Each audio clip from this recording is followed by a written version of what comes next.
Free Fire'дан осы 5 сұраққа жауап берсең, сен про игроксың. Ал егерде 4-еуіне жауап берсең, жақсы игроксың. Ал егерде 3-еуіне жауап берсең, сен новичоксың. Ал егерде 2-еуіне жауап берсең, қатты көп нәрсе білмейді екенсің. Ал егерде 1-еуіне жауап берсең, сен ботсың. Бірінші сұрақ: қарсыласында шлем болмаса, диглмен басына берсең неше береді? Егерде бұл сұраққа дұрыс жауап беріп тұрса, подписаться кнопкасын басып қой, родной. Диглмен шлемсіз басына беретін болсаң, 495 береді.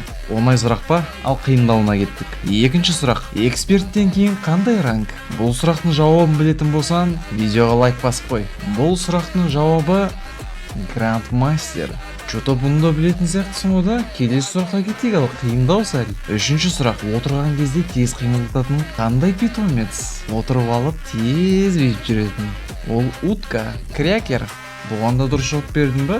Келесі сұрақ, онда бұл қиындау сәл. Төртінші сұрақ: бізде ол юмпида қандай түс? Сендерге подсказка, ол жерде урон, скорострельность жоқ. 4 түс: қызыл, сары, көк, қара.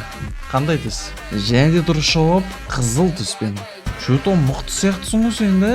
Ал 5-ші сұрақ кеттік, достар. Бұл ең қиын сұрақ. Дайындалыңдар. Бұрын өзіміз жақсы көретін пикті, олд пикті, яғни қай жылдарды алып тастады? Ай, қиналып қалдым ғой, мойындашы. Подсказка берейін ба, подсказка? Және де өзіміз жақсы көрген олд пикті 2021 жылы алып тастаған болатын, достар. Сен қанша сұраққа дұрыс жауап бердің? Комментарийға жазып кет, родной. Видеодағыдай настройкалар керек па? Телеграм каналыма тіркеліп қой, ол жақта тегін настройкалар шығады. Ссылкасы профильде.